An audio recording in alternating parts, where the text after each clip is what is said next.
묘목 생산 및 식재. 먼저 번식 일반. 묘목의 번식과 관련된 일반사항. 실생묘는 종자로 변식하여 얻은 묘목을 실생묘라고 합니다. 그래서 식물의 번식 방법에는 종자로 번식하는 종자번식, 유성번식, 실생번식 다 같은 말이고요. 또 종자가 아닌 식물체 일부분을 이용하여 번식하는 영양번식, 이 영양번식은 무성번식이라고 말할 수가 있겠습니다. 그래서 이 종자번식, 영양번식 그 개념만 여러분들 아시면 되겠죠. 예. 그러니까 삽목이나 아까 취목은 뭐겠어요? 영양번식이 되겠죠. 이 종자번식의 장점에다가 좀 밑줄을 그어주십시오. 이거 이제 장점도 뭐 굳이 외울 필요는 없습니다. 여러분들이 이해하시면 굳이 뭐 외울 필요는 없거든요. 이 종자번식의 장점 지금 5가지가 있는데 한번 읽어보겠습니다. 1번, 번식 방법이 쉽고 다수의 모를 생산할 수 있다. 품종 개량을 목적으로 우량종의 개발이 가능하다. 영양번식과 비교하면 일반적으로 발육이 왕성하고 수명이 길다. 종자의 수송이 용이하며 원거리 이동이 안전 용이하다. 육묘비가 저렴하다. 여러분들 그 종자로 당연히 번식하면 어떻게 돼요? 당연히 엄청 싸잖아요, 종자는. 그래서 다수의 모를 생산할 수 있고, 또 이 종자 번식을 통해서 유전자 번이가 일어난다고 아까 했죠. 그래서 품종 개량을 할 수가 있고, 또 영양 번식에 비해서 굉장히 발육이 더 많이 잘 자라겠죠. 그래서 왕성하고, 또 이동이 간편하죠. 육묘비가 저렴한 장점이 있습니다. 단점도 밑줄을 쳐주시고, 단점도 굳이 외울 필요는 없습니다. 이해하시면 돼요. 먼저 육묘된 품종에는 변이가 일어나며 결과가 대부분 좋지 못하다. 막 몇만 개를 뿌려도 만 개가 다 이렇게 발화되는 건 아니잖아요. 그래서 변이도 일어나고 대부분 좋지 못하고, 불임성 때문에 식물의 번식이 어렵다. 그러니까 그 사람만 불임이 있는 게 아니라 그 종자도 불임이 있습니다. 이렇게 발화가 잘 안 된다 이거죠. 그 다음에 목본류는 개화까지 기간이 오래 걸린다. 영양번식의 장점 밑줄을 쳐주십시오. 이 영양번식은 모체와 유전적으로 완전히 동일한 개체를 얻을 수 있다. 왜요? 이렇게 모체에서 잘라가지고 바로 하기 때문에 유전적으로 동일한 개체를 얻을 수 있고, 종자 번식이 불가능한 경우 유일한 번식 수단이고, 초기 생장이 좋고 조기 결과에 효과가 있다. 단점으로는 3가지. 이것도 밑줄을 좀 그어주십시오. 3가지 한번 읽어보겠습니다. 바이러스에 감염되면 제거가 불가능하다. 종자 번식이 식물에 비해 저장과 운반이 어렵다.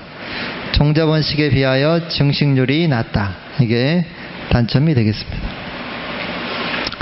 그 다음에 이제 실생묘 양성. 먼저 묘포의 적지. 이 묘포라고 하는 것은 그 어린 묘를 이제 기르는 곳을 묘포라고 생각하시면 되는데, 요게 시험에 잘 나옵니다. 별표를 좀 해주십시오. 묘포의 적지. 먼저 1번, 묘목 생산량의 충분한 면적을 확보할 수 있어야 되겠고, 2번, 교통과 관리가 편리하고 조림지와 가깝고 묘목 수급이 용이한 것. 요 1, 2번은 잘 안 나오고 숫자 들어간 게 잘 나와요. 숫자. 여기서는 보시면 가급적 점토가 50% 미만인 양토나 식양토로서 토심이 30cm 이상. 이것도 잘 안 나옵니다. 사실은 요 4번이 잘 나와요. 4번 보시면 침엽수 경우 몇이에요? pH 5.0에서 5.5 요 부분에 밑줄을 쳐주시고, 화렵수 경우는 5.5에서 6.0 요 밑줄을 쳐주십시오. 요게 제일 잘 나옵니다. 4번 침엽수는 5.0에서 5.5, 화렵수는 5.5에서 6.0. 그 다음에 평탄보다는 약간 경사진 곳, 물이 배수가 잘 되잖아요. 그래서 약간 경사진 곳.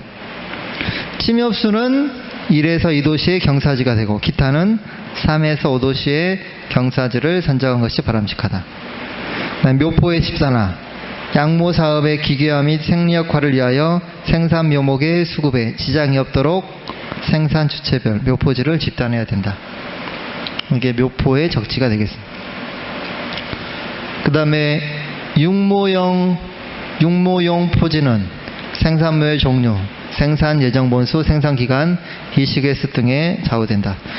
요 세 가지 밑줄을 좀 그어주십시오. 포지, 부속지, 제지. 요 개념을 아시면 되는데, 포지는 이제 묘목이 제외되는 곳이죠. 부속지는 창고 관리실 작업실이고, 제지는 경사지에 묘포를 만들 때 계산상의 경사면이 제지. 2번 한번 읽어보겠습니다. 일반적으로 묘포의 용도별 소유면적 비율은 육모포지 60에서 70%, 밑줄 그어주십시오. 관배수로 부대시설 방풍림은 20%, 밑줄을 그어주시고, 기타 퇴비장 등 묘포 경영을 위한 소유면적은 10%, 밑줄을 그어주십시오. 그래서 60, 70, 20, 10% 정도. 그 다음에 이제 종자 파종. 먼저 종자 파종에서 정지가 있는데, 그 옆에 얘를 좀 적어주십시오. 작업 순서. 밭갈이, 쇠토, 작상. 이 순서가 되겠습니다. 이것도 이제 시험 문제 나왔습니다. 종자의 작업 순서. 밭갈이, 쇠토, 작상. 먼저 정지. 정지가 뭐냐? 1번 한번 읽어보겠습니다. 토양의 이화학적 성질을 작물의 생육에 알맞는 상태로 조정하기 위하여 파종에 앞서 토양에 가하는 각종 기계적 작업을 정지라 하며, 경운, 쇠토, 진압이 포함됩니다. 먼저 경운은 뭐냐? 토양을 갈아 일으켜 흙덩이를 반전시키고 대강 부서뜨리는 작업. 토양을 갈아엎잖아요. 우리가 농사 끝나면 어떻게 돼요? 다 갈아엎잖아요. 밭도 마찬가지고. 그게 뭐예요? 경운. 경운의 효과는 토양의 이화학적 성질, 물리화학적 성질이죠. 이걸 개선하고 잡초 및 해충의 경감하기 위해서 땅을 갈아엎죠. 그 다음에 갈아엎은 다음에 뭐예요? 흙을 잘게 부서뜨리는, 그게 이제 쇠토죠. 갈가 일으킨 흙덩이를 곱게 부수고 지면을 평평하게 고르는 작업이 쇠토입니다. 그러니까 정확한 순서는 이제 밭갈이 같으면 경운이죠. 경운 한 다음에 쇠토 한 다음에 이제 씨를 뿌린다. 요 순서. 진압은 파종하고 복토하기 전이나 후에 종자 위를 눌러주는 법. 종자 이제 작상하고 이제 밟아주는 게 진압. 그래서 밭갈이 경운이죠. 경운, 쇠토, 작상 순서가 되겠습니다. 그 다음에 파종 시기. 파종은 보통 이제 뭐 봄이나 가을에 하죠. 파종량에다가 별표를 해주십시오. 이 파종량은 뭐 복잡할 것 같은데 여러분들이 요 분모만 외워두시면 돼요. 분모. A가 뭐예요? 파종 면적. S는 제곱미터당 남길 묘목수. 나머지는 그냥 곱한다. 뭘 곱하냐면 그람장, 종자의 입수, 순량률, 발화율, 등묘율 다 주어집니다.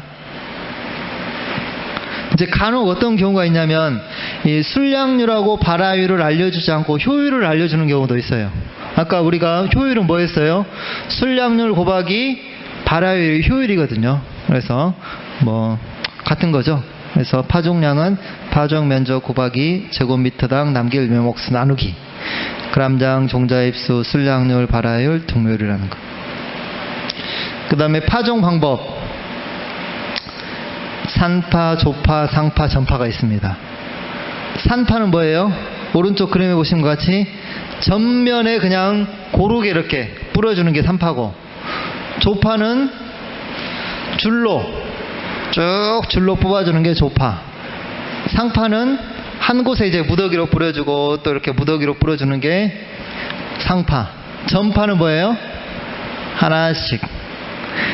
이 전파는 그러니까 이제 대립 종자에만 파종하는 방법이 되겠습니다. 그래서 대립 종자, 아까 저희가 외웠죠. 뭐뭐 있었어요? 밤나무, 호두나무, 상수리, 밤나무 있었죠. 그런 게 나와요. 전파에 해당되는 수정. 아까 이제 흩어뿌림을 산파라고 합니다. 같은 의미예요.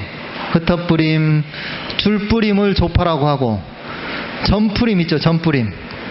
요 밑줄 그으십시오, 전뿌림. 밤나무, 호두나무, 상수리, 은행나무. 대립종자. 그 다음에 복토는 이제 씨를 뿌린 다음에 흙을 덮어주는데 몇 배? 종자 크기의 2, 3배에다가 밑줄을 쳐주십시오. 2배에서 3배 정도로 복토를 해야 된다. 그 다음에 집덮기. 복토가 완료되고 이제 딥을 덮어주는 건 이제 건조. 그럼 공조하면 안 되기 때문에 건조를 방지하기 위해서 땅을 습하게 하는 방법이 집덮기가 있겠습니다. 그 다음에 이제 판가리 작업. 상체 작업이라고도 시험에 나오는데 같은 의미입니다. 판가리. 상체 작업. 판가리 작업은 뭐냐면 묘목이 커지면서 생육 공간을 넓혀주기 위해 묘목을 다른 묘상으로 옮겨주는 작업으로 흙이 녹고 수액이 유동되기 직전에 실시한다. 그러니까 우리가 이제 나무를 심어요. 어릴 때. 그러면 이게 크잖아요. 그러면 서로 공간이 너무 어떻게 수간 경쟁을 많이 하기 때문에 많이 질이 안 좋아지기 때문에 그걸 가운데를 뽑아가지고 다른 나무에 심어주잖아요. 그걸 이제 상체 작업이라고도 하고 판가리 작업으로 한다는 것. 판가리 목적 읽어볼까요? 1번 생육 공간을 넓혀준다. 웃자람을 막고 잔뿌리와 겹뿌리의 발달을 촉진한다. 저기 웃자람이 있는데 웃자람이 뭐냐면 이제 나무가 예를 들면 동일한 조건에 서로 이렇게 자라고 있는데 햇빛을 서로 많이 받으려고 하겠죠. 그럼 나무가 어떻게 되냐면 그 수고 생장을 많이 하면 자기가 서로 햇빛을 받으려고 그러니까 웃자라게 돼요. 나무가 이제 옆으로 직경 생장도 해야 되는데 햇빛을 받으려고 쭉 올라가기 때문에 웃자람. 그거를 이제 뭐 도장지라고도 하거든요. 도장지, 웃자람 같은 말입니다. 웃자람을 막고 잔뿌리, 겹뿌리 발달을 촉진하고 옮기는 묘상에 밑거름을 충분히 주어 생육을 돕고 규칙적인 묘목별로 묘상관리 기계화가 가능하다. 3번에다가 별표를 해주십시오. 판가리 밀도.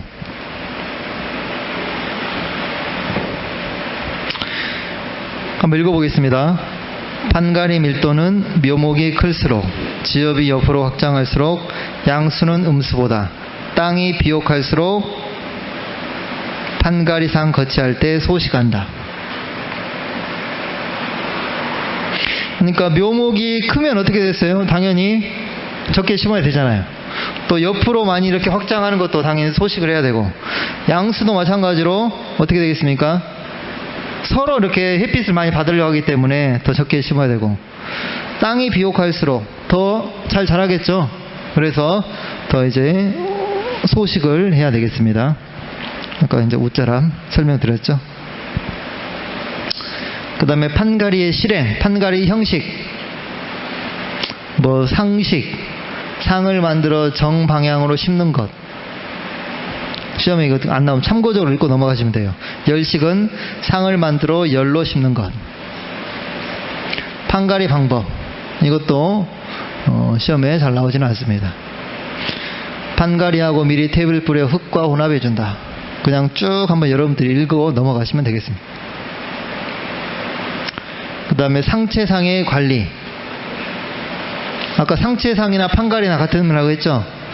상체한 후 건조에 따라 묘목에 고손이 오므로 상체 직후 관수하는 것이 바람직하고 집이나 낙엽, 목집 등으로 상면을 덮어 수분 조절과 잡초 발생을 방지하고 제초는 파종상이나 상체상 모두 중요한 포지 관리의 하나로서 노동력과 비용을 많이 요하는 작업이 되겠습니다.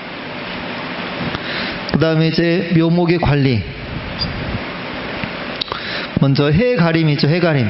해가림은 지면으로부터 증발을 조정하여 묘상의 건조와 지표 온도의 상승을 방지하기 위해 인공적으로 광선을 차단한 작업. 해가림이죠.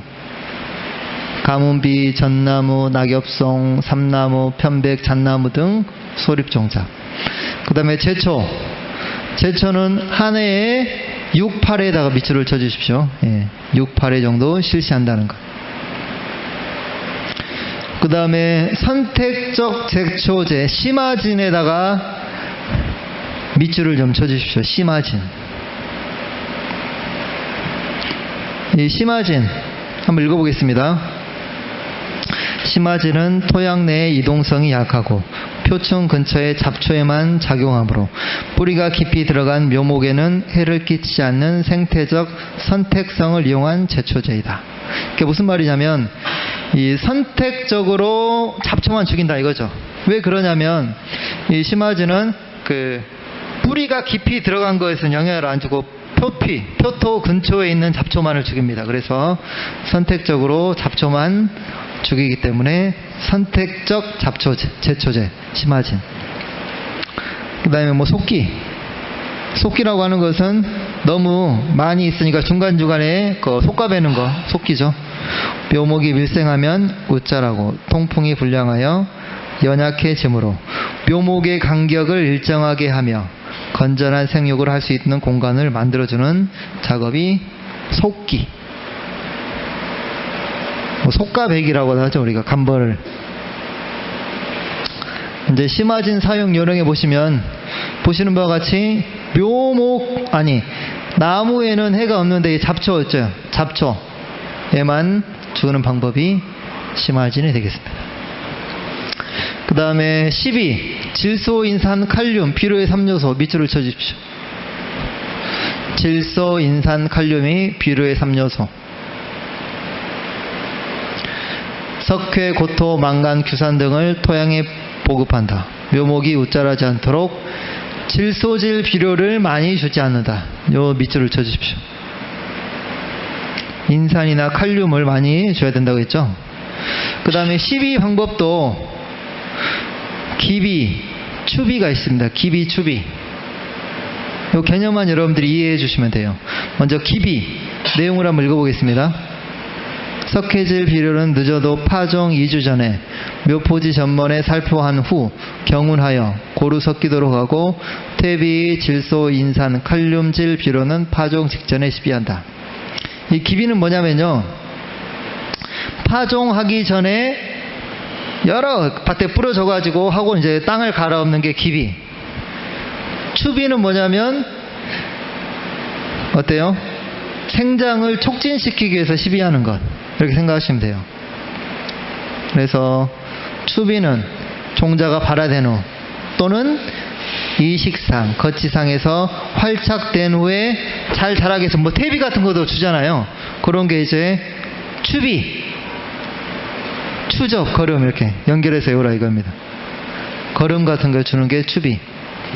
것으로 분말이나 소립상 비료는 묘상 위에 고루 뿌리고 잎줄기에 붙은 비료를 털어준다.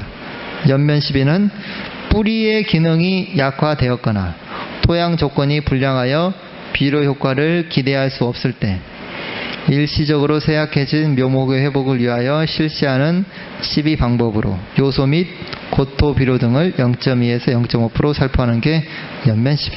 요 기비하고 추비 개념만 여러분들이 이해만 하시고 넘어가시면 되겠습니다. 그 다음에 이제 단근이 있습니다.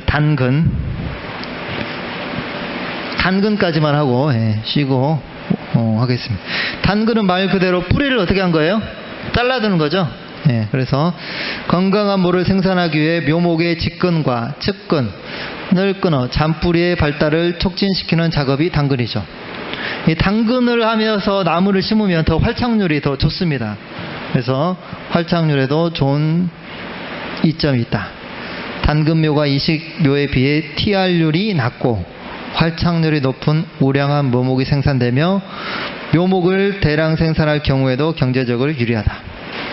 이제 TR률이 나오는데 뒤에 자세히 나오기 때문에 그때 뭐 자세히 설명해 드리겠습니다. 그러니까 이거는 T는 생각하면 이렇게 지상부, R은 지하부죠. 그러니까 지상부의 생장량을 지하부의 생장량으로 나눈 게 TR률로 생각하시면 돼요.